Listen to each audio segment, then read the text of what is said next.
Pour s'exercer à la méthode scientifique, rien ne vaut les miracles religieux. Celui du suaire de Turin continue d'attirer les foules de pèlerins, fournissant leur lot de mystères aux télévisions du monde.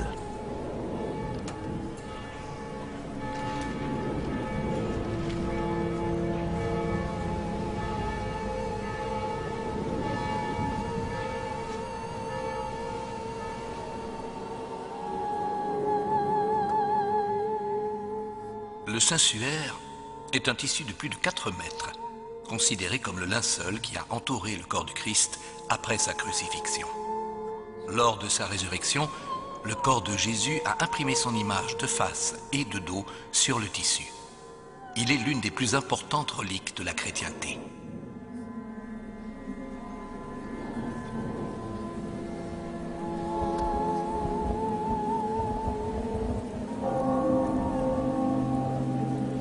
Le professeur Gian Maria Zaccone est directeur scientifique du musée du Suaire à Turin. Sur ce corps qui a laissé son empreinte, on lit une série de blessures et de traumatismes, dont la vision renvoie immédiatement au récit de la Passion du Christ, au supplice imposé à Jésus-Christ tel que les racontent les évangiles. Le professeur Nello Ballosino est directeur de recherche en informatique à l'université de Turin. D'abord, il faut dire que l'empreinte du Saint-Suaire, son image, est remarquable par sa tridimensionnalité intrinsèque. Pour expliquer en termes simples l'effet de relief qui ressort de l'image du Suaire, on la parcourt le long d'une ligne horizontale. Vous pouvez observer des points clairs et des points sombres. Les plus sombres correspondent aux parties saillantes du corps qui ont été le plus au contact de la toile. Les plus clairs correspondent aux parties du corps qui ont été le moins en contact avec la toile. Le suaire, vraisemblablement, n'est pas fait de la main de l'homme. Le suaire, du point de vue informatique, ne peut pas être fait de la main de l'homme. Le problème de la formation de l'empreinte est un problème totalement ouvert. Personne n'a encore pu expliquer comment, à partir du corps humain, on a pu obtenir un phénomène physico-chimique de ce type, capable d'impressionner de cette manière un tissu. Et c'est un des grands problèmes dont on débat encore à propos du suaire. Ceci est une image véridique. C'est une image qui décalque ce qui était probablement le visage de l'homme sous le suaire. Il est donc impensable que ce ne puisse pas être effectivement une toile portant l'empreinte d'un homme, Jésus-Christ, mort en croix. Il nous donne un message de souffrance, mais aussi de résurrection et de paix. Pierre-Olivier Dittmar est historien des images à l'École des hautes études en sciences sociales. Henri Brock est physicien, professeur à l'Université de Nice. Jacques Evin est ancien directeur du laboratoire de carbone 14 au CNRS de Lyon. Sébastien Duban est médecin légiste. Luigi Galarcelli est chimiste, professeur à l'Université de Pavie. Jean Théoflamme est ingénieur, spécialiste en textile. Gérald Bronner est sociologue, professeur à l'Université de Strasbourg. James Alcock est psychologue, professeur à l'Université de Toronto.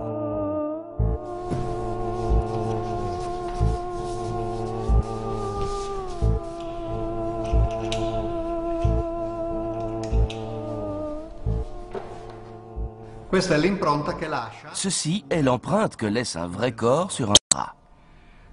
Comme on le voit, c'est une image très grossière, très différente de celle du suaire de Turin, très déformée. On voit que les jambes, par exemple, mais le visage surtout, sont inidentifiables. C'est une image dépourvue de nuances, de demi-ton, donc complètement différente du suaire de Turin.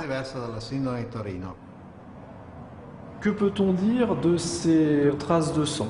Le cuir chevelu est une zone anatomique particulièrement vascularisée et lorsqu'on inflige des blessures, même peu profondes, ce sont des blessures qui saignent abondamment.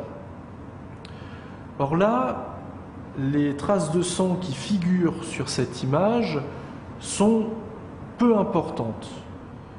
Si on avait des lésions infligées sur une personne vivante, on aurait un cuir chevelu diffusément ensanglanté, ce qui n'est pas la représentation sur cette image-là. On a des écoulements sanglants représentés qui sont extrêmement fins. Donc là, il y a une première incohérence. Alors la question qui peut se poser, c'est la curieuse distance qui existe entre la face ventrale et la face dorsale. Donc là, on voit bien la distance, le gap entre les deux. Alors que manifestement, si on enveloppe quelqu'un dans un linge, on l'enveloppe comme ceci, on doit avoir l'image ventrale, puis les cheveux, puis la nuque, puis le dos. On doit avoir une continuité totale de l'image. Or là, on a une discontinuité. Donc apparemment, difficile à expliquer. Difficile à expliquer parce que la plupart du temps, le suaire, il est montré comme ceci. Les évêques qui le tiennent, les ostensions différentes qui ont eu lieu, il est quasiment tout le temps présenté horizontalement. Alors qu'à mon avis, c'est pas sa position, disons, d'origine. Je pense que le suaire devait être présenté plié en deux, verticalement. Verticalement, donc ce qui permet d'expliquer pourquoi on a l'espace entre la face avant et la face arrière. C'est certainement pour pouvoir faire quelque chose, par exemple, ce qu'on pourrait appeler le hissage du suaire. C'était des techniques utilisées à l'époque déjà avec, par exemple, des voiles, un voile de la Sainte Vierge, etc. Donc imaginez la situation, vous êtes dans l'église de Lirey, dans la collégiale, et puis vous avez quelque chose comme ceci qui se lève. Et donc là, vous avez l'avantage de pouvoir le voir soit d'un côté, soit de l'autre, et les deux images étant donc effectivement bien à la même hauteur, grâce au décalage qui a été introduit. La représentation donnée est plutôt celle d'un corps en position verticale qu'un corps en position horizontale. Face à ces observations, j'ai le sentiment que l'image n'a pas été produite à partir d'un corps de personnes décédées, mais qu'il s'agit d'une représentation et non pas d'une empreinte telle qu'on peut l'imaginer. L'idée de représenter le Christ mort prend une nouvelle importance au XIe siècle avec l'apparition des crucifix sculptés. On peut voir sur cette image que le Christ a les yeux ouverts, qu'il est habillé. Ici, une image très colorée. C'est absolument pas un Christ souffrant, mais au contraire un Christ victorieux qui survit à la mort.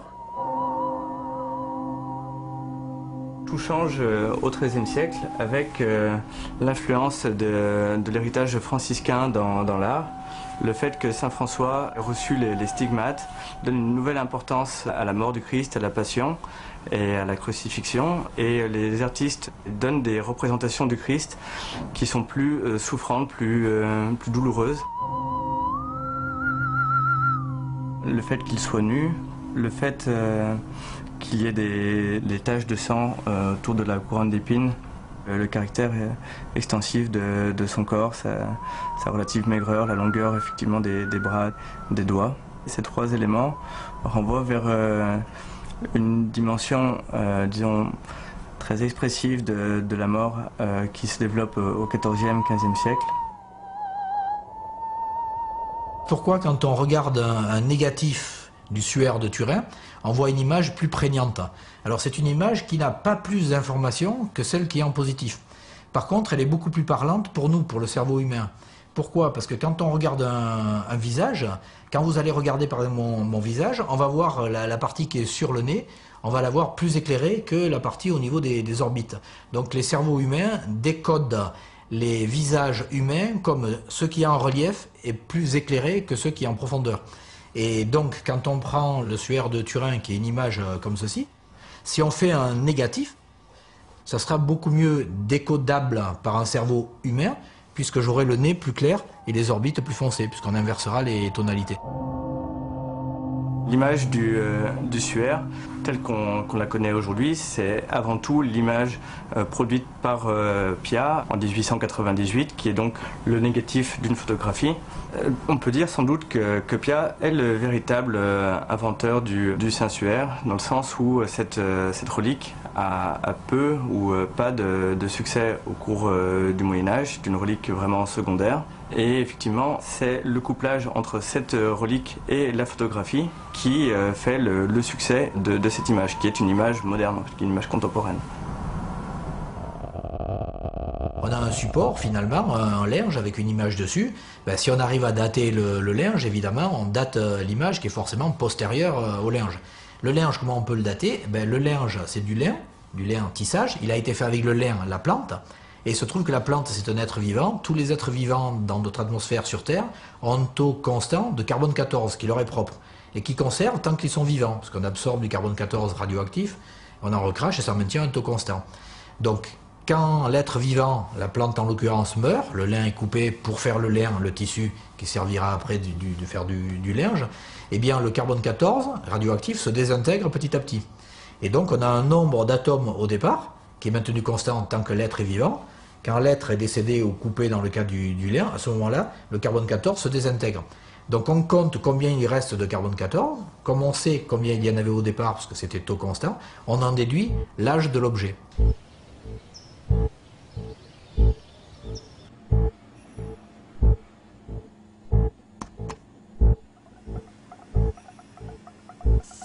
Je suis, comme vous le savez, spécialiste de radiocarbone et il a été décidé que serait fait un prélèvement sur le suaire de Turin. Donc un morceau a été pris tout à fait au bord du tissu, en présence naturellement du cardinal de Turin, en présence des autorités civiles et en présence surtout des spécialistes des laboratoires.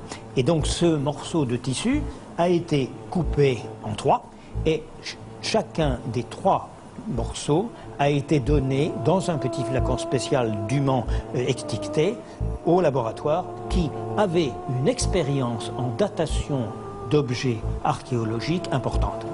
Le résultat obtenu par la moyenne des trois laboratoires qui ont fait la mesure montre que le lin qui a servi au linceul de Turin a poussé entre l'année 1290 et l'année 1390. Les trois datations sont très proches les unes des autres et les marges statistiques vont très bien les unes avec les autres. Pour faire le tissu du linceul, il faut impérativement 4 lames, au moins. Voilà, ici. Ça, c'est un métier moderne qui est utilisé encore par les artisans. Donc, 4 pédales. Ce métier était inconnu, en Europe en tout cas, avant le Xe siècle. Il y a des historiens allemands et autres qui ont étudié la question et se sont rendus compte qu'en fait que l'invention du métier à 4 barres de lisse, ou même parfois plus, en tout cas du métier à pédale, venait de Chine. Mais les Chinois l'auraient inventé vers le 5e, 6e siècle de notre époque, de notre ère.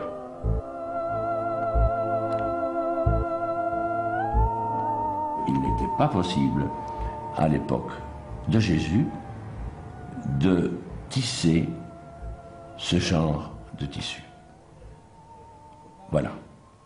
C'est donc une icône qui a été fabriquée au XIVe siècle, comme il y en a eu des tas d'autres, des suaires, d'abord il y en avait plusieurs. Jusqu'en 1930, le suaire qui faisait des miracles, c'était pas le suaire de Turin, c'était le suaire de Cadouin, hein. Donc il faisait des miracles reconnus. Donc, mais finalement, quand il y a un jésuite qui s'est rendu compte que ce que tout le monde prenait pour de la décoration sur le côté, c'était une écriture arabe ancienne et ça a permis de le dater, et il était du 12e, hein, de mémoire, donc ben, il a disparu, puis il n'a plus fait de miracles, ils l'ont tout simplement retiré. Donc on voit bien que finalement c'est un épiphénomène. On oublie que l'Église donc qui, je rappelle, au XIVe siècle, c'est la première à avoir démystifié le linge, qu'on appelle maintenant le linceul de Turin. Hein. Le tout étant confirmé par le pape, avec les bulles papales de janvier 1390. Dans le souci d'écarter tout danger d'idolâtrie, nous ordonnons ce qui suit. chaque fois que la dite représentation sera montrée au peuple, le doyen et les ecclésiastiques ne pourront revêtir ni aube ni aucun vêtement liturgique. Celui qui fera ostension devra avertir à haute et intelligible voix que la dite figure n'est pas le vrai suaire de notre Seigneur Jésus-Christ, mais qu'elle est une peinture ou un tableau du suaire. Bulle du pape Clément VII, le 6 janvier 1390.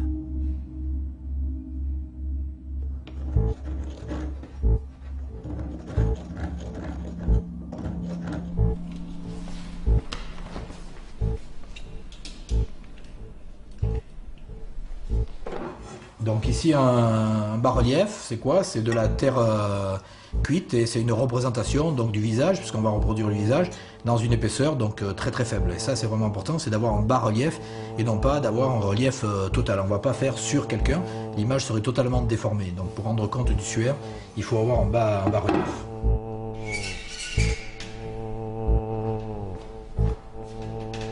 Je prends la toile de lin humidifiée et je l'applique.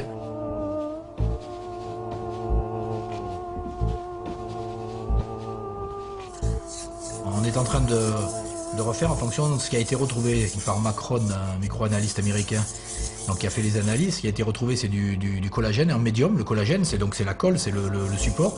Et puis ensuite, le colorant, le pigment qui a aussi été retrouvé, c'est un pigment ocre, celui-là, donc ocre rouge. Donc là, j'ai mélangé l'ocre à la colle d'os.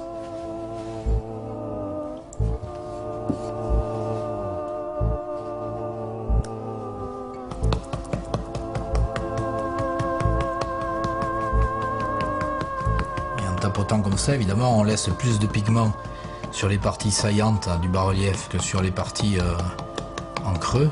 Et donc c'est ça qui crée la gradation de l'image. C'est ainsi que se présentait le suaire en 1350.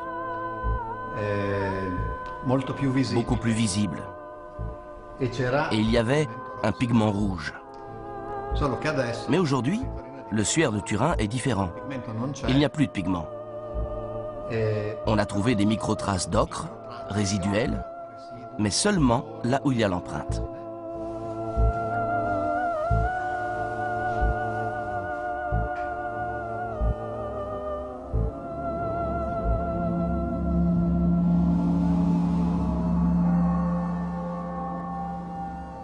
Le fait qu'il y ait des colloques de syndonologie, hein, l'étude du syndone, du suaire, du linceul, quoi.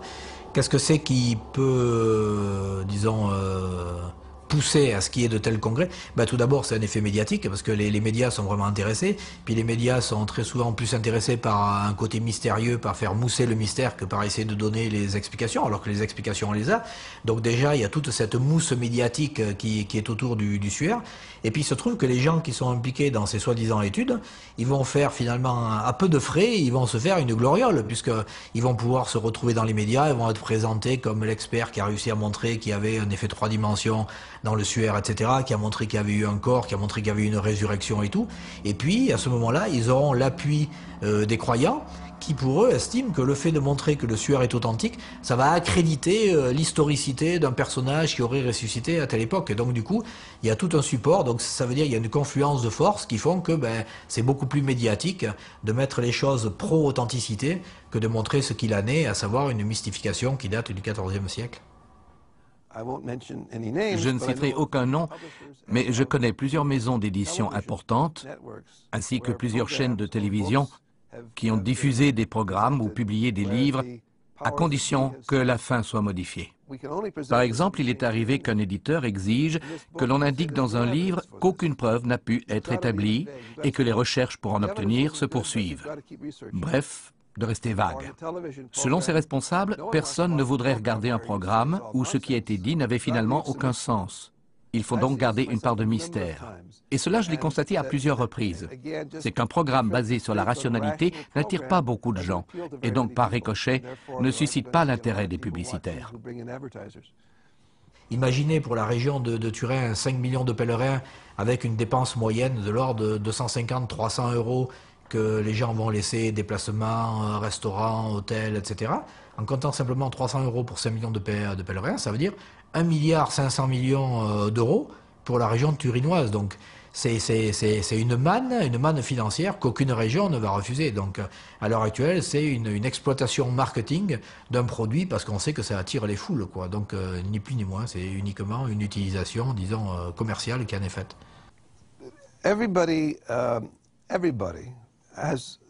L'irrationalité fait partie intégrante de chaque individu. Je suis persuadé d'avoir moi-même des croyances irrationnelles. Pourtant, je ne peux pas vous les décrire, car je les définirais de la même manière que mes pensées rationnelles.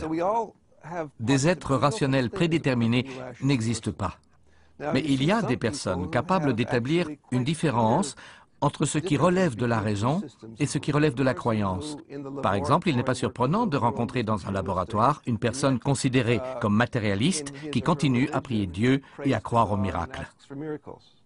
Je ne connais personne sur cette terre, il en existe peut-être, mais je ne connais personne ou je n'ai rencontré en tout cas personne qui n'était pas porteuse de toutes sortes de croyances. Tout simplement parce qu'évidemment, les croyances sont quelquefois très organisées en systèmes religieux, politiques, idéologiques. Elles se font connaître en tant que telles. Je suis chrétien, je suis de droite, je suis d'extrême gauche, etc. Je suis trotskiste. Ça sont des systèmes idéologiques ou des systèmes de croyances qui se donnent en tant que tels. Mais il y a beaucoup d'autres systèmes de croyances qui sont parfaitement invisibles. J'ignore que ce sont des croyances. Toutes sortes de rumeurs, par exemple. Quand la première guerre du Golfe a commencé, je me souviens que Saddam Hussein priait avec son peuple pour que Allah leur apporte la victoire. Le Premier ministre britannique, Margaret Thatcher, ainsi que le président des États-Unis, George Bush, ont également prié pour la victoire.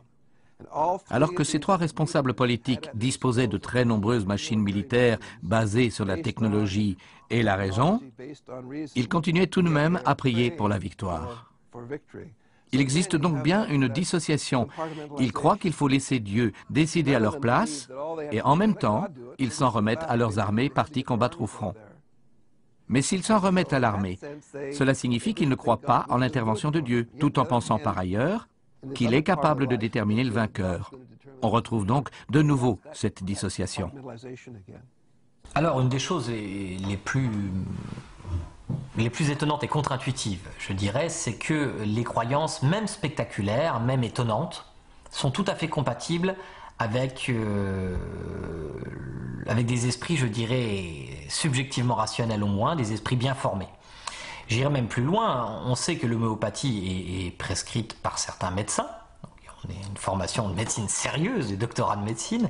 On sait aussi qu'en général, elle est prise par des catégories sociales qui sont supérieures et qui ont un niveau d'études supérieur à leur moyenne nationale. Mais ce n'est pas seulement vrai pour l'homéopathie.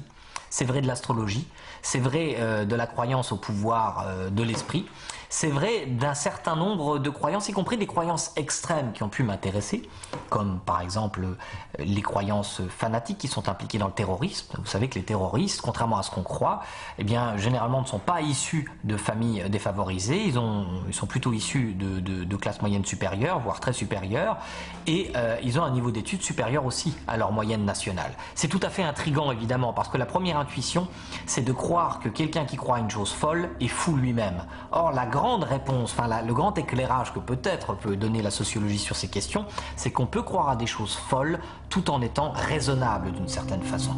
On peut croire à des choses déraisonnables tout en étant un être de raison. Dès le début de la matinée se multiplient dans les rues de Naples les statuettes de Saint Janvier, son saint patron, que l'on porte à la cathédrale dans la chapelle du Trésor pour le miracle du sang.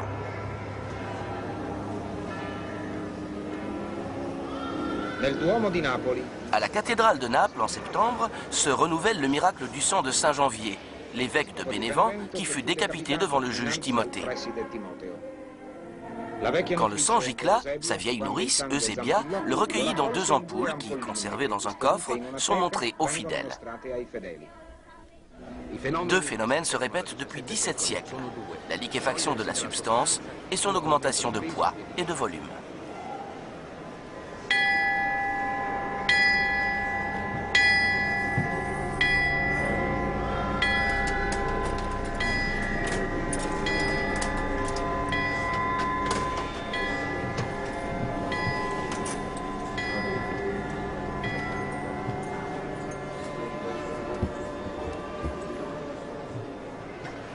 maintes hypothèses avancées pour une explication naturelle se sont avérées insuffisantes.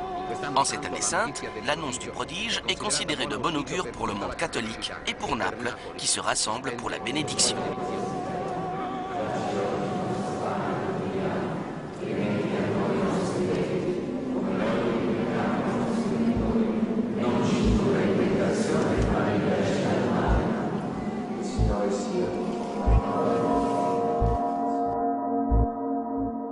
Michel Mitov est physicien, directeur de recherche au CNRS de Toulouse.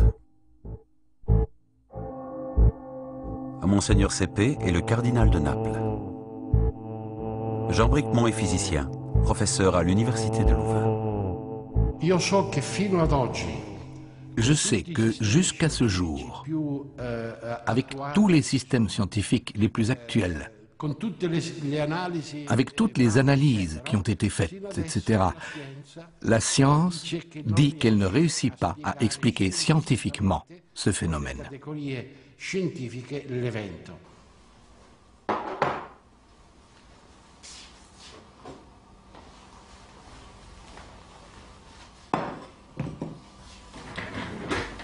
Voilà, là on a à peu près tout pour réaliser le miracle de Saint-Janvier.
Le sang est encore solide.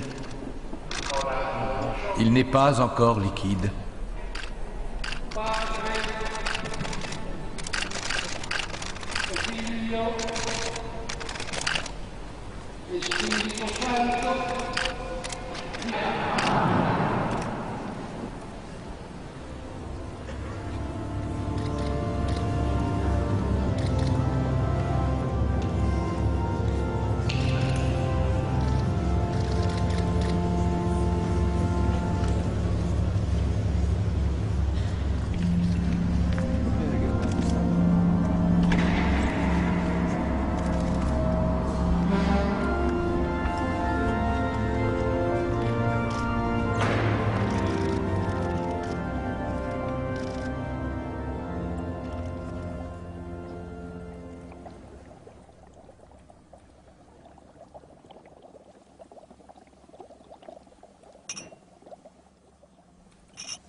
Alors les miracles, ce sont des phénomènes que l'on dit surnaturels dans un contexte religieux.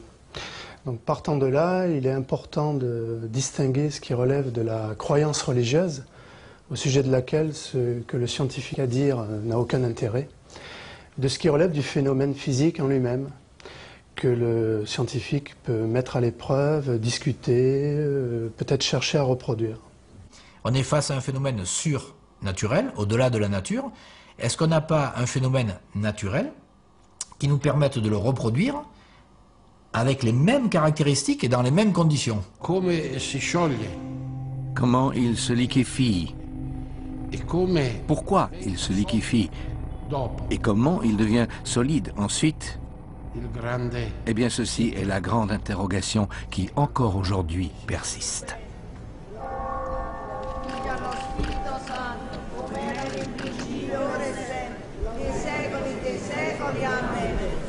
ringraziamo la Santissima Trinità, Sciarada San Gennaro, Padre produttore di questa città.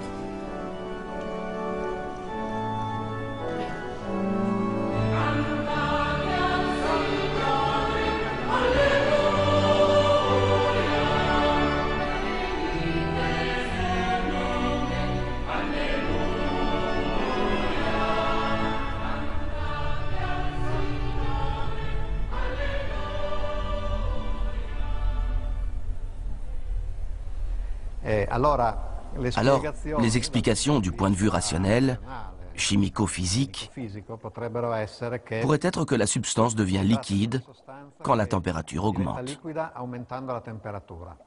Le fluide est décrit comme gélatineux au mois d'avril-mai, comme complètement fluide au mois de septembre, voire même dès l'ouverture des portes du coffre dans lequel il est conservé. Et en décembre, la transition est très difficile à venir, et voire même absente. Donc, de toute évidence, il y a une corrélation à faire entre la température et l'état du fluide. Il y a une recette qui a été donnée dans des livres anciens, on trouve même dans le Larousse du 19e siècle, ou dans un livre qui s'appelle « Des sciences occultes », qui date de 1829. On trouve une recette qui est assez simple, qui consiste à prendre du spermaceti. Donc, le spermaceti, c'est ce qu'on peut voir ici. Donc on prend cette substance, on la fait fondre. Ensuite on prend de l'Alcana tinctoria. Alcana tinctoria, ce sont des racines d'orcanette séchées. C'est un fort colorant rouge. C'est utilisé depuis l'Antiquité. On les broie et on va obtenir donc un mélange, c'est le même dans les deux ampoules, qui a une propriété, c'est de faire une transition de phase en fonction de la chaleur. Et puis, à date fixe, donc en septembre, il y a les fidèles qui vont venir donc, dans l'église, l'ostensoir va être sorti, et puis vous imaginez, température corporelle, température ambiante, les cierges allumés et tout, c'est un peu comme là, si je prends l'ampoule dans la main, par le réchauffement donc, de la main, on va voir le produit qui va changer de phase. Donc de la phase solide, il va passer en phase liquide.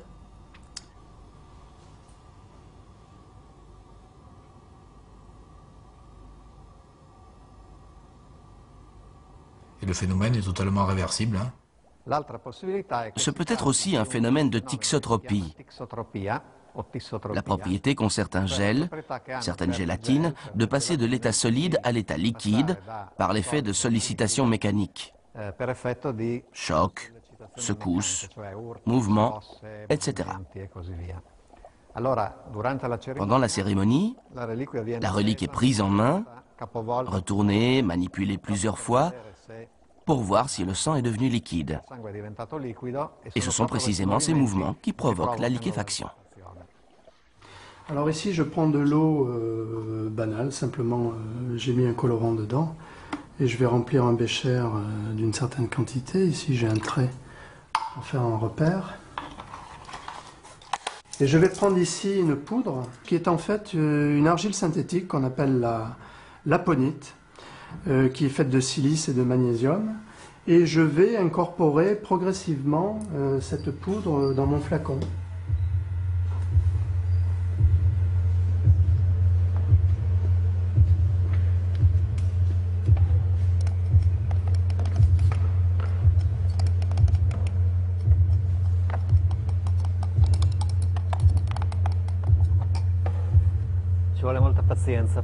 Il faut beaucoup de patience pour être un bon alchimiste.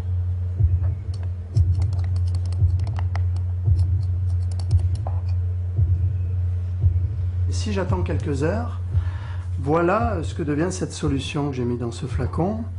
Eh bien, on a une matière qui a l'allure d'un gel tremblotant, mais qui a une consistance solide. Et si je le remue finalement assez modestement, je m'aperçois que je suis en mesure de le liquéfier.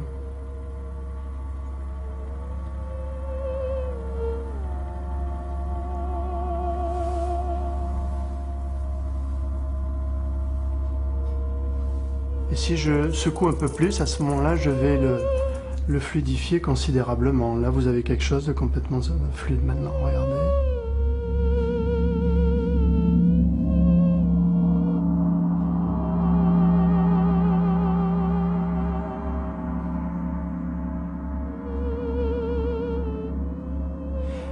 Donc on peut raisonnablement penser qu'il y a nécessité d'un seuil en température pour offrir une deuxième propriété qui est celle de la fluidification sous agitation avec retour à l'état initial, solide, qui peut prendre un temps très long.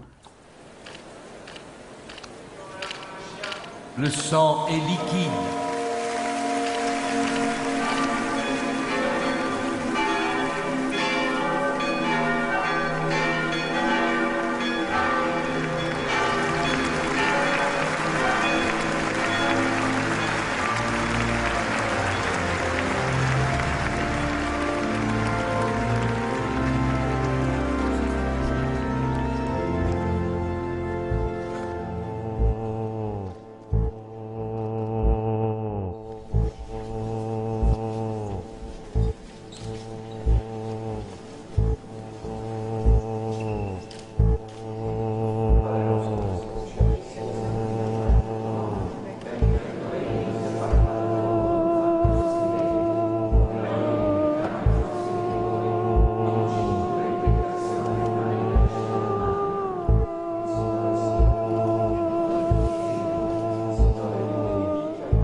Science et religion ont toujours été intimement liées.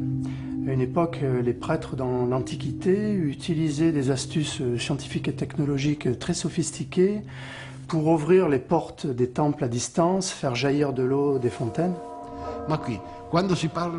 Quand on parle de foi, on ne peut pas faire une analyse rationaliste.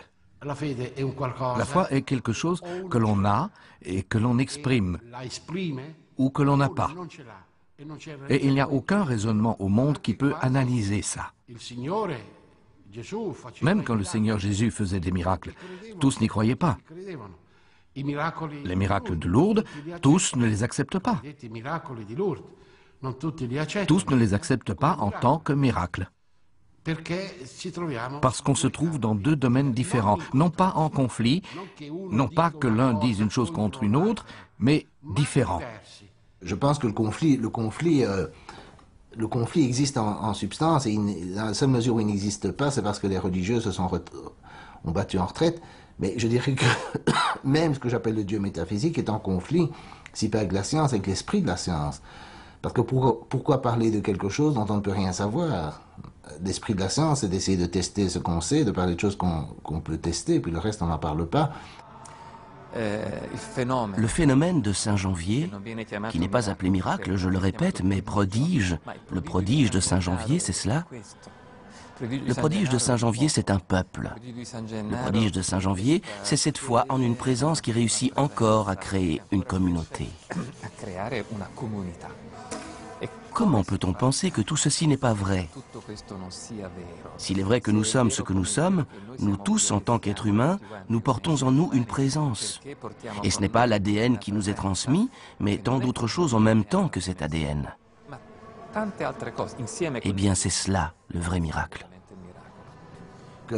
Je pense que cette histoire de dire c'est pas important, c'est la dimension symbolique, je pense que si les gens consciemment disaient voilà, c'est la dimension symbolique qui m'importe, eh bien, ils ne croiraient plus. Et je pense que tout ce discours, c'est pour éviter d'affronter la question de la vérité.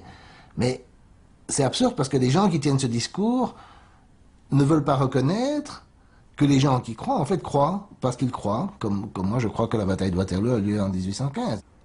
Alors évidemment, quand la science arrive et elle émet des hypothèses et elle explique ou tente d'expliquer, à ce moment-là, nous sommes dans la notion de progrès, c'est-à-dire les connaissances progressent. On donne aux personnes les outils pour comprendre le monde qui nous entoure.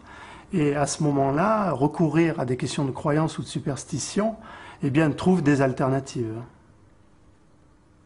Vous prenez la base fondamentale de toute réflexion scientifique, ce qu'on appelle le principe de raison suffisante. Par exemple, si je fais chuter un objet, et qu'il chute, et que je rends compte de cette chute par l'effet de la gravitation. Je peux m'arrêter là.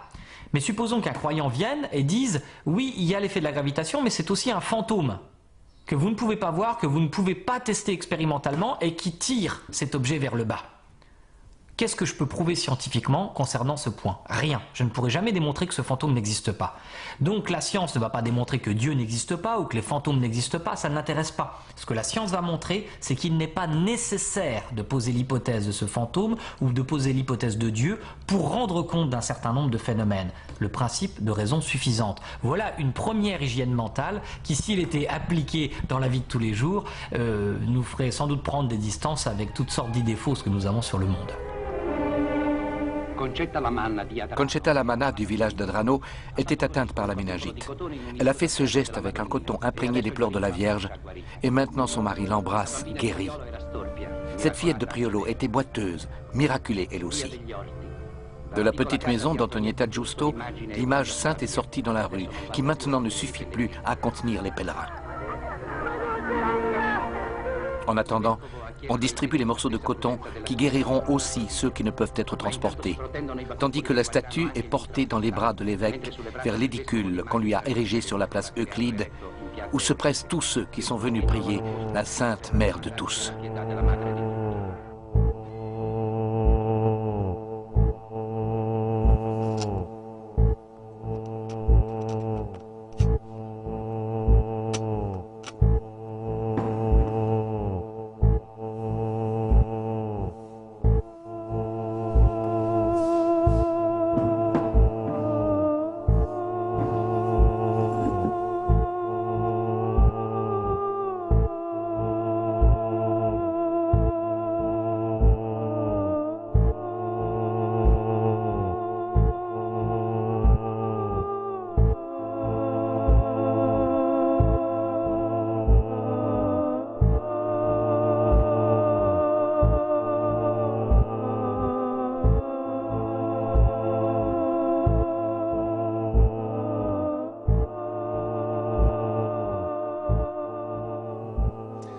C'est intéressant de constater que dans notre société actuelle, il est encore possible d'entendre dire que des statues de la Vierge Marie peuvent produire des larmes ou que des statues de Jésus peuvent saigner.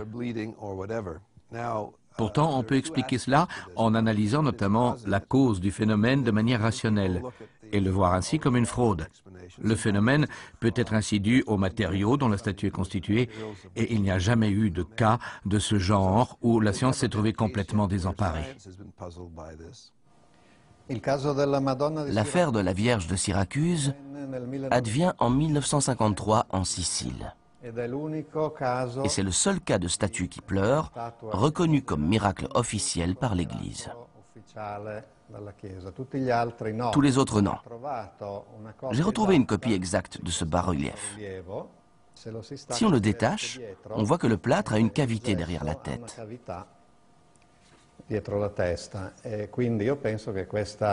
Je pense donc que cette cavité a pu servir pour placer un stratagème.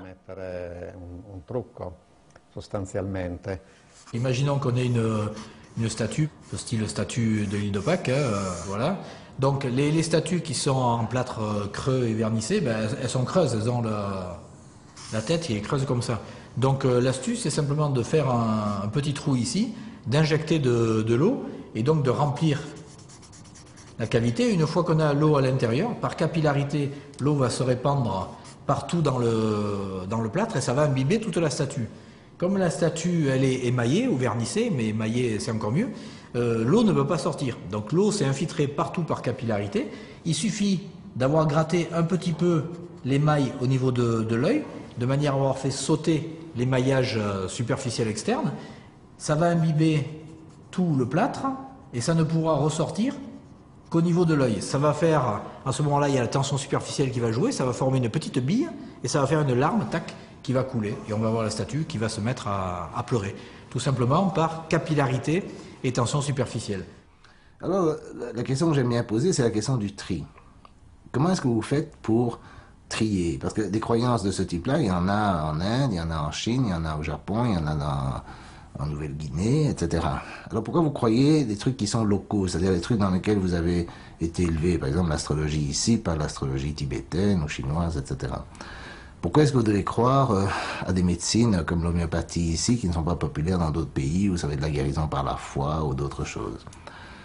Il y a quelque chose de très provincial au fait d'adhérer simplement à des croyances qui ne sont pas testées universellement, et je ne vois pas très bien pourquoi on devrait accepter les unes plutôt que les autres. Ce qui peut également expliquer ce phénomène, sûrement le plus intéressant, c'est l'aspect psychologique. Pourquoi les gens sont si impliqués dans ces croyances. Et ce n'est pas seulement le cas pour des statues qui pleurent, mais aussi pour d'autres phénomènes, comme lorsque les gens croient voir des visages de Jésus sur les chips de toutes sortes. Ça y ressemble, vaguement, et donc ils pensent que c'est ça. Paradoxalement, ils acceptent de croire sans preuve et en même temps, ils adorent croire à quelque chose qui semble confirmer leur foi. Ainsi, quand ils voient des larmes versées par une statue, ils ne pensent pas à la manière dont cela a pu se produire ou à la possibilité d'une fraude, encore moins que l'humidité ou la chaleur aient pu provoquer de tels phénomènes. Ils ne pensent pas en termes d'explication rationnelle. Pour eux, la statue de Marie représente une sainte. L'apparition de larmes est donc expliquée par sa sainteté. Ce sont pour eux des larmes de sainteté. C'est l'enthousiasme pour ces phénomènes religieux qui incite donc ces gens à penser que leurs croyances sont vraies. La statue ou le bas-relief ne pleurait que dans la maison de sa propriétaire, 2 ou 3 fois. Puis, quand elle a été amenée au commissariat de police, elle ne pleurait plus.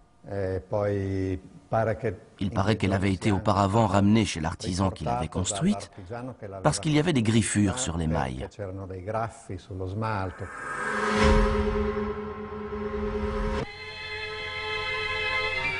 À Syracuse, État de New York, la foule accourt au miracle. Des larmes jaillissent des yeux de cette sainte Anna quand la petite Shelley Martin l'embrasse. L'événement se produisit pour la première fois quand Shelley ramassa dans la rue la statue brisée, comme pour lui demander pardon. Les mouchoirs sont tendus pour être imbibés de ces larmes miraculeuses. Si vous êtes dans la rue et que vous voyez quelqu'un regarder vers le ciel, vous penserez que cette personne est probablement folle. Mais si vous voyez 3 personnes regarder vers le ciel et que vous vous arrêtez ensuite pour regarder dans la même direction, et si quelqu'un d'autre arrive et constate que 4 personnes regardent vers le ciel, il se forme alors un groupe qui ne sait pas exactement ce qu'il cherche. Nous avons tous tendance à réagir de cette façon. Donc, si une foule de gens se trouve rassemblée pour observer la statue de la Vierge Marie, n'importe quel croyant est susceptible de les rejoindre. Et c'est ainsi qu'un phénomène, un miracle, se crée. Quand le phénomène expliqué, c'est le récit du miracle, il faut il y a une explication très simple. C'est que la personne qui vous parle se trompe ou vous trompe. Probablement plutôt se trompe, mais que des gens se trompent ou vous trompent, ça c'est une expérience tout à fait courante. Vous pouvez acheter une voiture d'occasion, vous verrez tout de suite ce qui se passe. Et donc, pour moi, il faut poser la même question aux politiciens qui disent que ils vont résoudre les problèmes économiques, aux banquiers qui promettent des bénéfices faramineux, aux journalistes qui racontent des histoires vues dans des pays lointains, ainsi qu'aux évêques, aux charlatans, etc. Il faut poser la même question.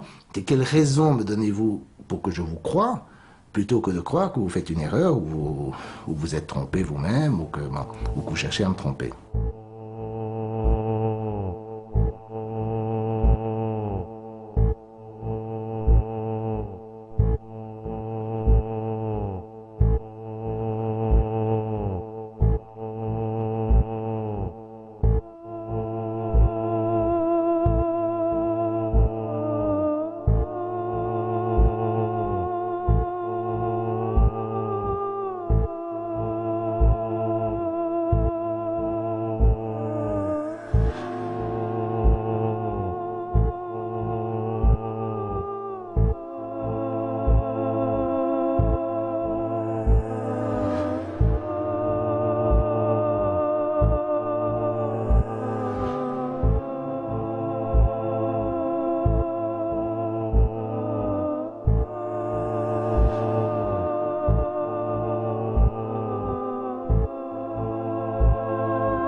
Pourquoi? Parce que quand on regarde un visage, quand vous allez regarder par exemple mon visage, on va voir la partie qui est sur le nez, on va la voir plus éclairée que la partie au niveau des orbites. Donc les cerveaux humains décodent les visages humains comme ceux qui sont en relief et plus éclairés que ceux qui sont en profondeur. Et donc quand on prend le suaire de Turin qui est une image comme ceci, si on fait un négatif, ça sera beaucoup mieux décodable par un cerveau humain puisque j'aurai le nez plus clair et les orbites plus foncées puisqu'on inversera les tonalités. L'image du suaire, telle qu'on la connaît aujourd'hui, c'est avant tout l'image produite par Pia en 1898, qui est donc le négatif d'une photographie. On peut dire sans doute que Pia est le véritable inventeur du Saint-Suaire, dans le sens où cette relique a peu ou pas de succès au cours du Moyen-Âge, c'est une relique vraiment secondaire. Et effectivement, c'est le couplage entre cette relique et la photographie qui fait le succès de cette image, qui est une image moderne, une image contemporaine. On a un support finalement, un linge avec une image dessus. Ben, si on arrive à dater le linge, évidemment, on date l'image qui est forcément postérieure au linge. Le linge, comment on peut le dater? Ben, le linge, c'est du lin tissage. Il a été fait avec le lin, la plante. Et il se trouve que la plante, c'est un être vivant. Tous les êtres vivants dans notre atmosphère sur Terre ont un taux constant de carbone 14, qui leur est propre, et qui conserve tant qu'ils sont vivants, parce qu'on absorbe du carbone 14 radioactif, on en recrache et ça maintient un taux constant. Donc, quand l'être vivant, la plante en l'occurrence, meurt, le lin est coupé pour faire le lin, le tissu qui servira après de faire du linge, eh bien le carbone 14 radioactif se désintègre petit à petit. Et donc on a un nombre d'atomes au départ, qui est maintenu constant tant que l'être est vivant. Quand l'être est décédé ou coupé dans le cas du lin, à ce moment-là, le carbone 14 se désintègre. Donc on compte combien il reste de carbone 14, comme on sait combien il y en avait au départ, parce que c'était taux constant, on en déduit l'âge de l'objet.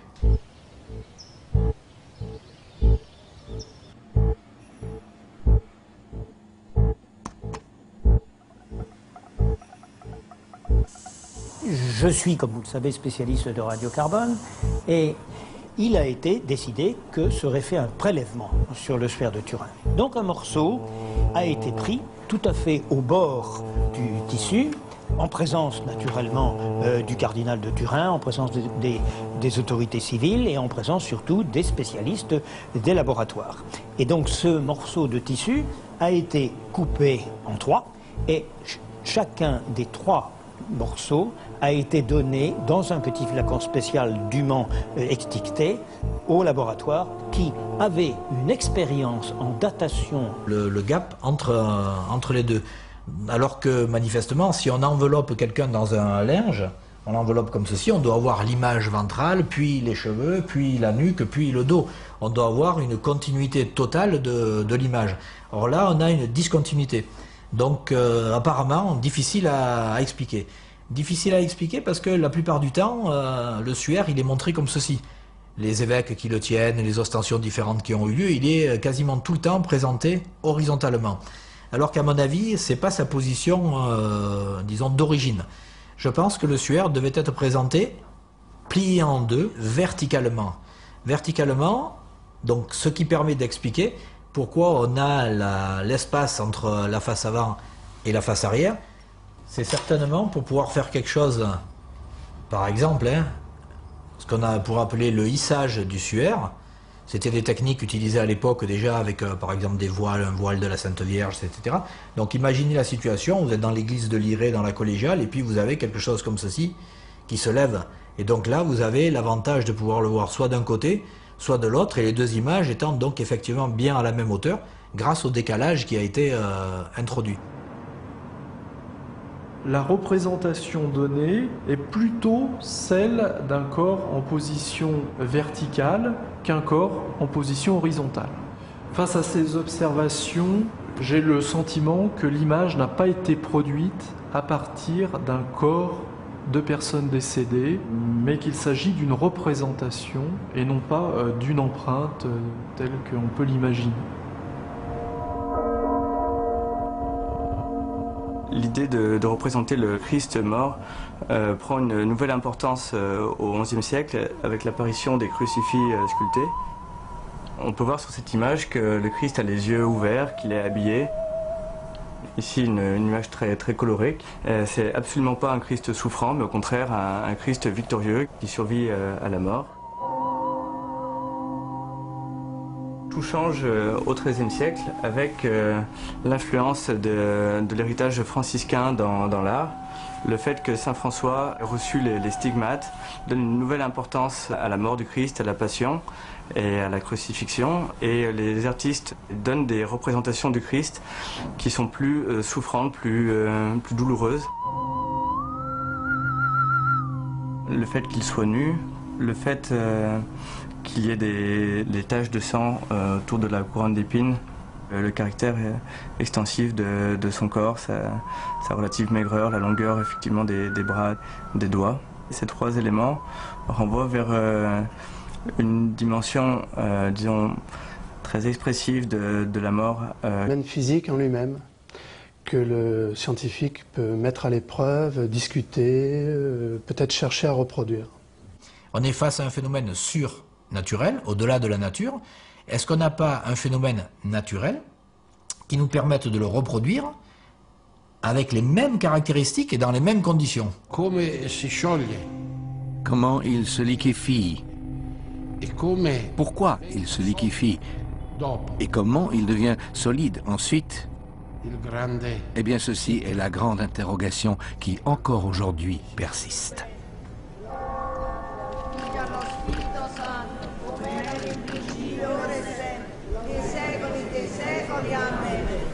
Ringraziamo la Santissima Trinità, Sharada Santunan, Padre produttore di sta città.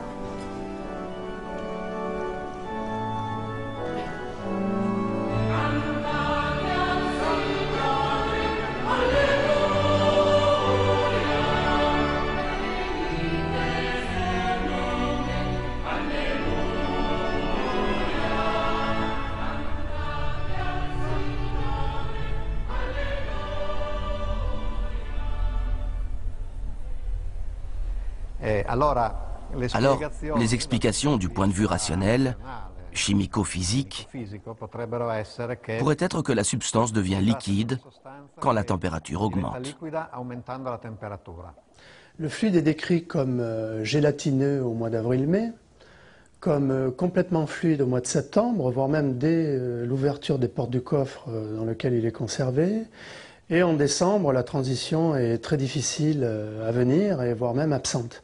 Donc, de toute évidence, il y a une corrélation à faire entre la température et l'état du fluide. Il y a une recette qui a été donnée dans des livres anciens, on trouve même dans le Larousse du XIXe siècle, ou dans un livre qui s'appelle « Des sciences occultes », qui date de 1829. On trouve une recette qui est assez simple, qui consiste à prendre du spermacéti. Donc, le spermacéti, c'est ce qu'on peut voir ici. Donc on prend cette substance, on la fait fondre. Ensuite on prend de l'Alcana tinctoria. Alcana tinctoria, ce sont des racines d'orcanette séchées. C'est un fort colorant rouge. C'est utilisé depuis l'Antiquité. On les broie et on va obtenir donc un mélange, c'est le même dans les deux ampoules, qui a une propriété, c'est de faire une transition de phase en fonction de la chaleur. Et puis, à date fixe, donc en septembre, il y a les fidèles qui vont venir donc, dans l'église, l'ostensoir va être sorti, et puis vous imaginez, température corporelle, température ambiante, les cierges allumés et tout, c'est un peu comme là, si je prends l'ampoule dans la main, par le réchauffement, donc...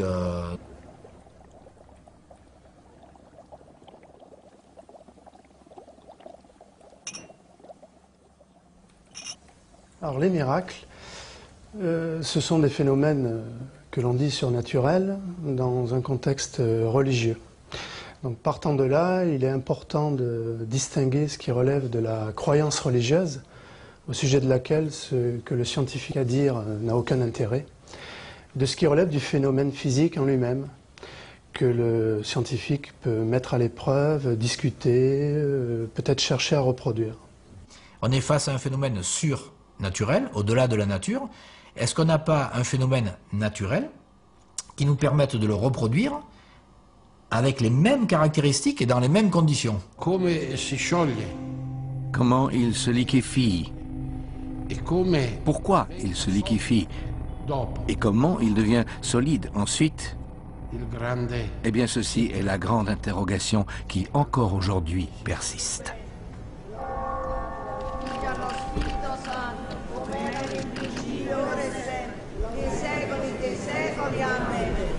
Ringraziamo la Santissima Trinità, Sharada Sanchunan, Padre produttore di questa città.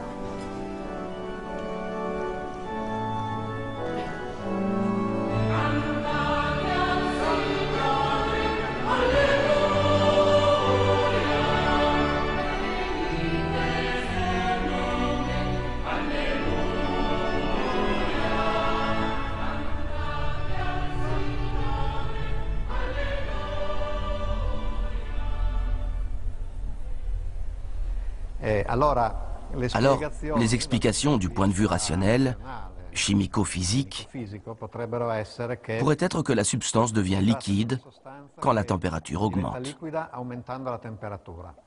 Le fluide est décrit comme gélatineux au mois d'avril-mai, comme complètement fluide au mois de septembre, voire même dès l'ouverture des portes du coffre dans lequel il est conservé.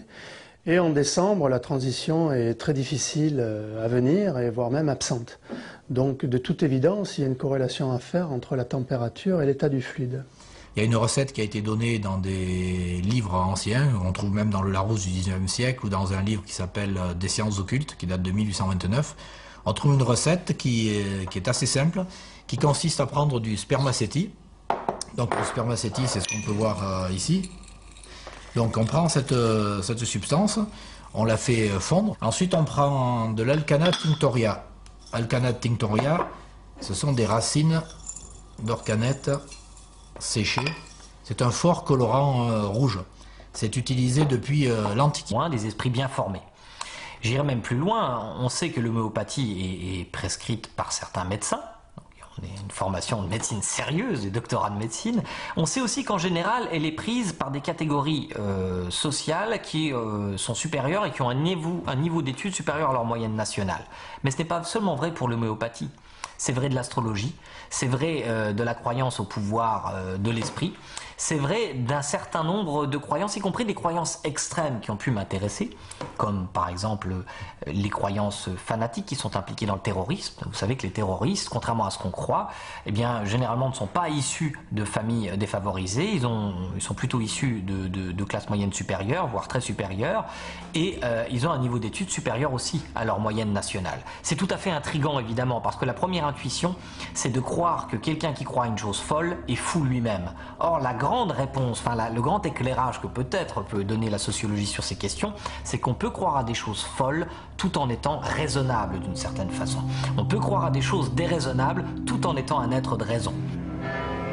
Dès le début de la matinée se multiplient dans les rues de Naples les statuettes de Saint Janvier, son saint patron, que l'on porte à la cathédrale dans la chapelle du Trésor pour le miracle du sang.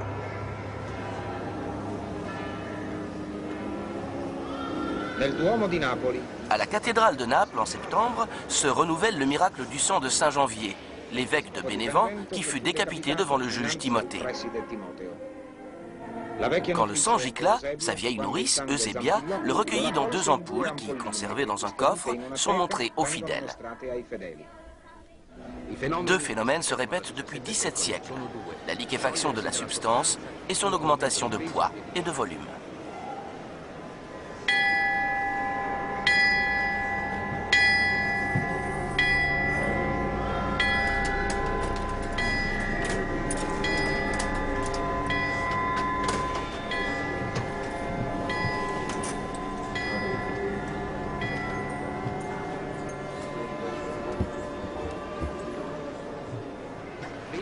Hypothèses avancées pour une explication naturelle se sont avérées insuffisantes. En cette année sainte, l'annonce du prodige est considérée de bon augure pour le monde catholique et pour Naples, qui se rassemble pour la bénédiction.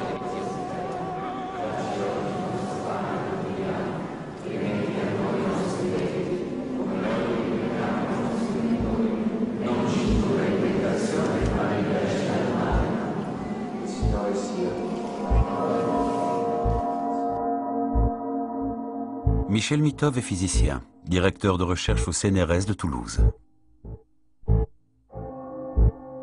Monseigneur Cépé est le cardinal de Naples. Jean Bricmont est physicien, professeur. Alors que ces trois responsables politiques disposaient de très nombreuses machines militaires basées sur la technologie et la raison, ils continuaient tout de même à prier pour la victoire. Il existe donc bien une dissociation. Ils croient qu'il faut laisser Dieu décider à leur place et en même temps, ils s'en remettent à leurs armées parties combattre au front. Mais s'ils s'en remettent à l'armée, cela signifie qu'ils ne croient pas en l'intervention de Dieu, tout en pensant par ailleurs qu'il est capable de déterminer le vainqueur. On retrouve donc de nouveau cette dissociation. Alors, une des choses les plus étonnantes et contre-intuitives, je dirais, c'est que les croyances, même spectaculaires, même étonnantes, sont tout à fait compatibles avec des esprits, je dirais, subjectivement rationnels au moins, des esprits bien formés. J'irai même plus loin, on sait que l'homéopathie est prescrite par certains médecins. On a une formation de médecine sérieuse, des doctorats de médecine. On sait aussi qu'en général, elle est prise par des catégories sociales qui sont supérieures et qui ont un niveau d'études supérieur à leur moyenne nationale. Mais ce n'est pas seulement vrai pour l'homéopathie.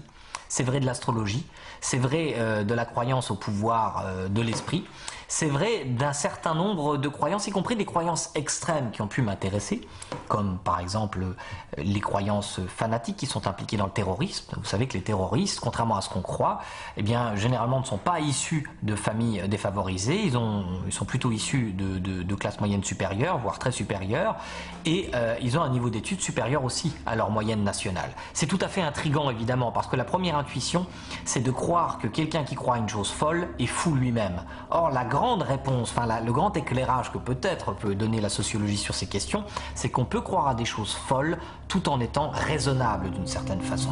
On peut croire à des choses déraisonnables tout en étant un être de raison. Dès le début de la matinée se multiplient dans les rues de Naples les statuettes de Saint Janvier, son saint patron, que l'on porte à la cathédrale dans la chapelle du Trésor pour le miracle du sang.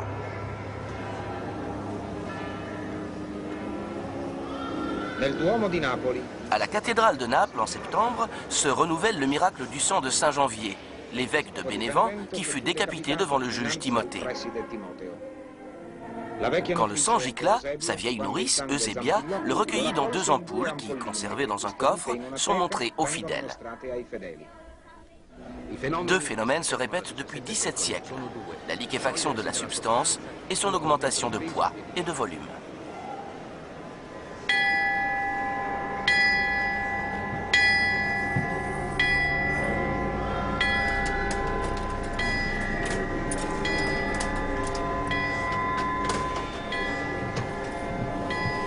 Le 5e, 6e siècle de notre époque, de notre ère.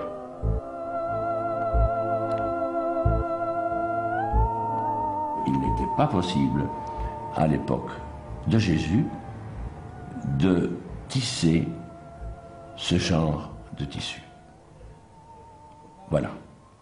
C'est donc une icône qui a été fabriquée au XIVe siècle, comme il y en a eu des tas d'autres, des suaires, d'abord il y en avait plusieurs.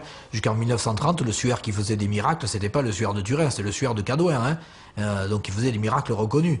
Donc, mais finalement, quand il y a un jésuite qui s'est rendu compte que ce que tout le monde prenait pour de la décoration sur le côté, c'était une écriture arabe ancienne et ça a permis de le dater, et il était du 12e de mémoire, donc il a disparu, puis il n'a plus fait de miracles, ils l'ont tout simplement retiré. Donc on voit bien que finalement c'est un épiphénomène. On oublie que l'Église donc qui, je rappelle, au XIVe siècle, c'est la première à avoir démystifié le linge, qu'on appelle maintenant le linceul de Turin. Hein. Le tout étant confirmé par le pape, avec les bulles papales de janvier 1390. Dans le souci d'écarter tout danger d'idolâtrie, nous ordonnons ce qui suit. Chaque fois que la dite représentation sera montrée au peuple, le doyen et les ecclésiastiques ne pourront revêtir ni aube, ni aucun vêtement liturgique. Celui qui fera ostension devra avertir à haute et intelligible voix que la dite figure n'est pas le vrai suaire de notre Seigneur Jésus-Christ, mais qu'elle est une peinture ou un tableau du suaire. Bulle du pape Clément VII, le 6 janvier 1390.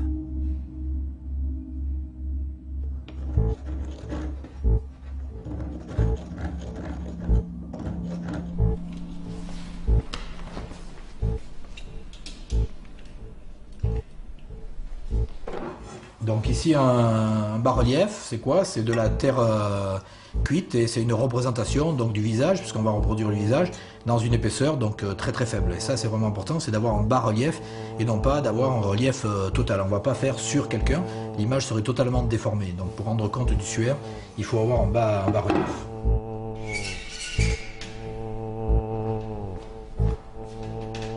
Je prends la toile de lin humidifiée et je l'applique.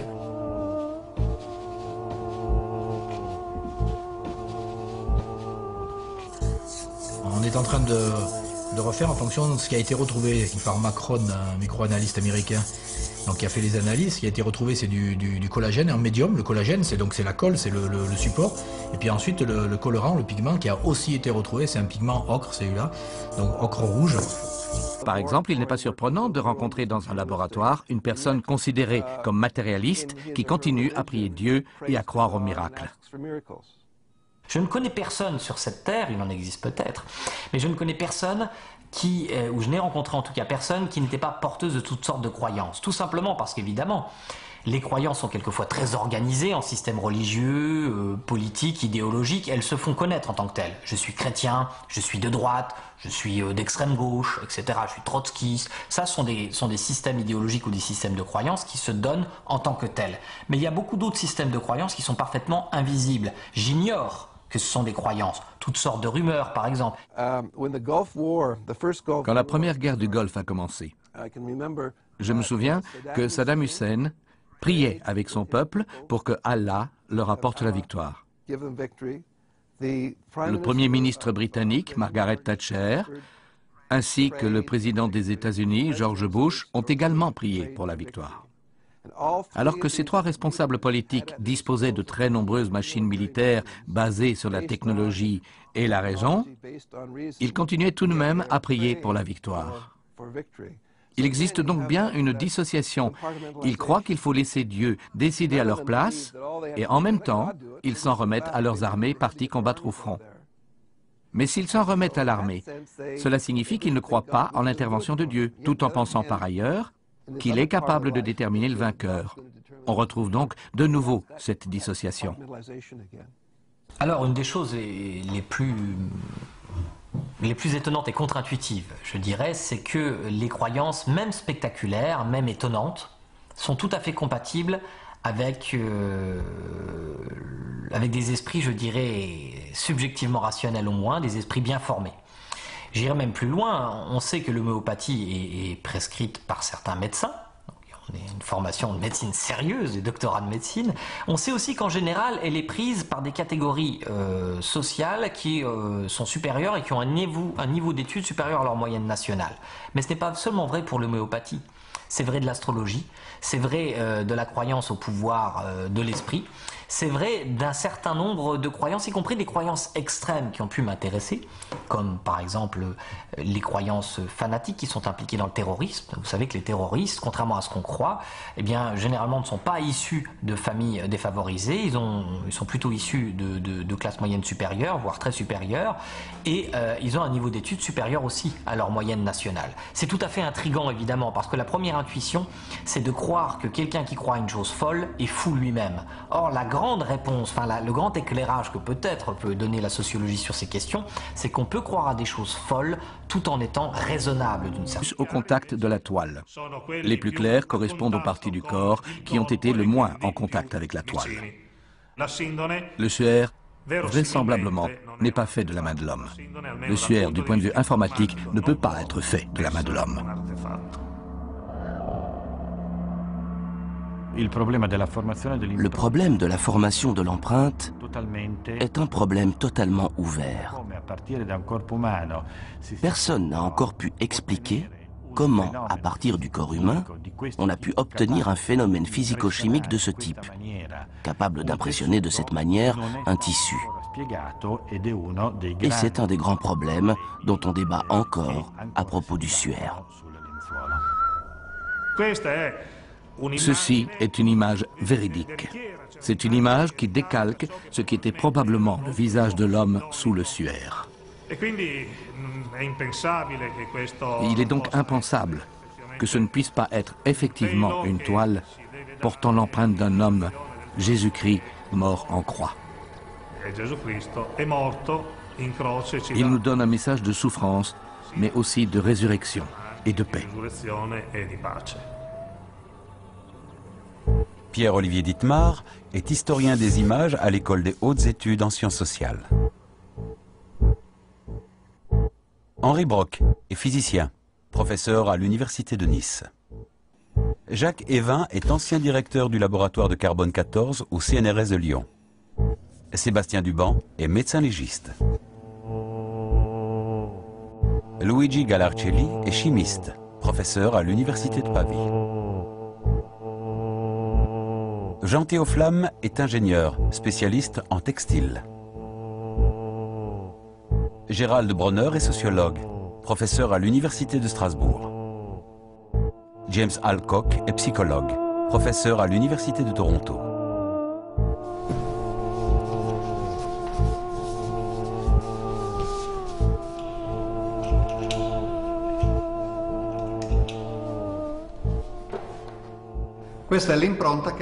Ceci est l'empreinte que laisse un vrai corps sur un drap.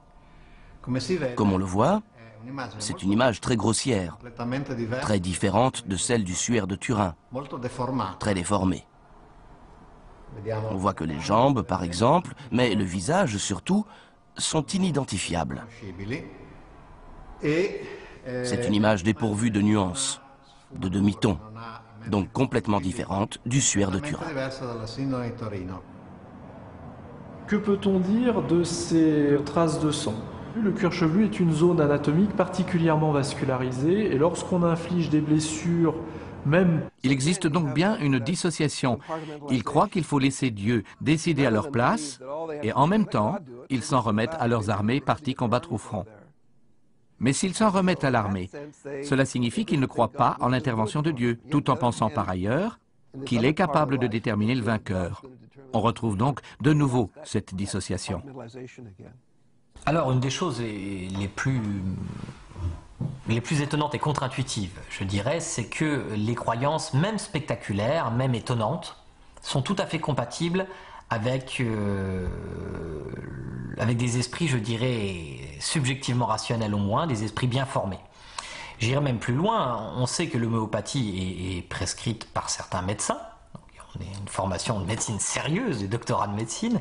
On sait aussi qu'en général, elle est prise par des catégories sociales qui sont supérieures et qui ont un niveau d'études supérieur à leur moyenne nationale. Mais ce n'est pas seulement vrai pour l'homéopathie.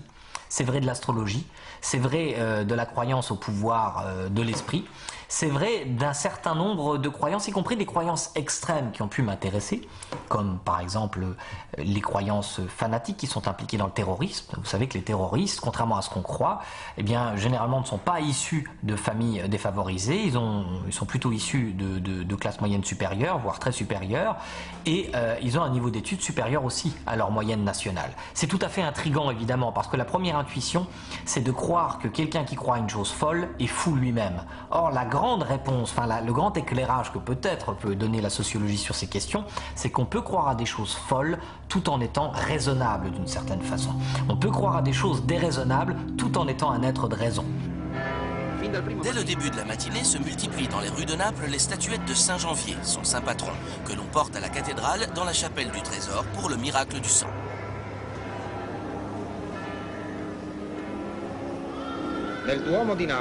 À la cathédrale de Naples, en septembre, se renouvelle le miracle du sang de Saint Janvier, l'évêque de Bénévent qui fut décapité devant le juge Timothée. Quand le sang gicla, sa vieille nourrice, Eusébia, le recueillit dans 2 ampoules qui, conservées dans un coffre, sont montrées aux fidèles.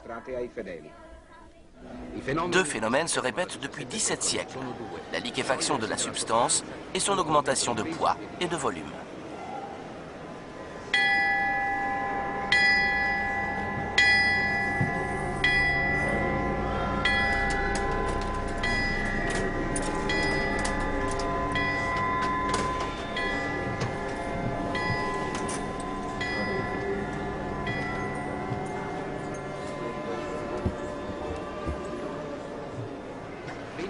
Hypothèses avancées pour une explication naturelle se sont avérées insuffisantes. Et c'est un des grands problèmes dont on débat encore à propos du suaire. Ceci est une image véridique. C'est une image qui décalque ce qui était probablement le visage de l'homme sous le suaire. Il est donc impensable que ce ne puisse pas être effectivement une toile portant l'empreinte d'un homme, Jésus-Christ, mort en croix. Il nous donne un message de souffrance, mais aussi de résurrection et de paix. Pierre-Olivier Dittmar est historien des images à l'École des hautes études en sciences sociales. Henri Brock est physicien, professeur à l'Université de Nice. Jacques Évin est ancien directeur du laboratoire de carbone 14 au CNRS de Lyon. Sébastien Duban est médecin légiste. Luigi Galarcelli est chimiste, professeur à l'Université de Pavie. Jean Théoflamme est ingénieur, spécialiste en textile. Gérald Bronner est sociologue, professeur à l'Université de Strasbourg. James Alcock est psychologue, professeur à l'Université de Toronto.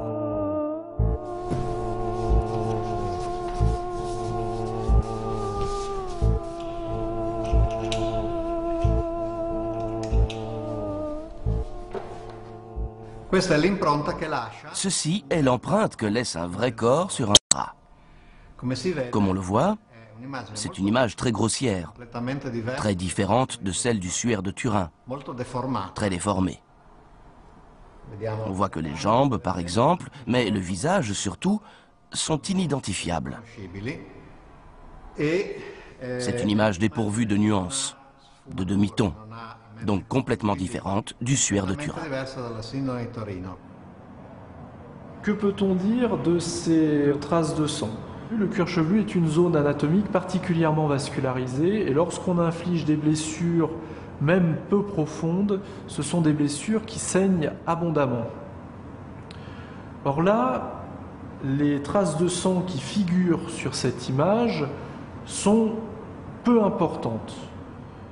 Si on avait des lésions infligées sur une personne vivante, on aurait un cuir chevelu diffusément ensanglanté, ce qui n'est pas la représentation sur cette image-là. On a des écoulements sanglants représentés qui sont extrêmement fins. Donc là, il y a une première incohérence. Alors la question qui peut se poser,